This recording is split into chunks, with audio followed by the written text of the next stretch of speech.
கழக தலைவர் திரு விஜய் காலை முதல் பல கட்டமாக நடைபெற்று இன்று மாலை திரு இபிஎஸ் வீட்டில் ஒரு எம்எல்ஏக்கள் கூட்டம் நடைபெற்றது.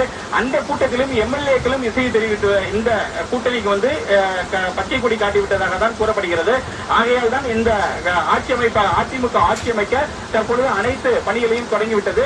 இதற்கு அதிமுக ஆட்சி அமைக்க இபிஎஸ் முதலமைச்சராக வெளியில் இருந்து திமுக ஆதரவு கொடுக்கலாம் என்ற ஒரு நிலைப்பாட்டை எடுத்துவிட்டதாக தான் தகவல் கிடைத்துள்ளது.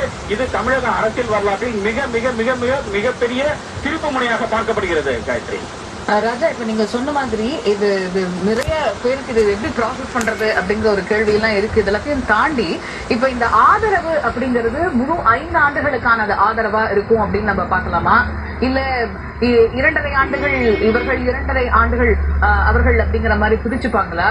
இது அடுத்த கட்டமா இந்த பேச்சுவார்த்தையில ஒரு இறுதி வடிவம் பெற்றிருக்கு, முழுமை பெற்றிருக்கு அப்படின்னா இப்ப நம்ம சொல்ல முடியுமா? அந்த கட்டத்துலதான் இப்ப இருக்கா? தற்பொழுது கிடைக்கப்பட்டது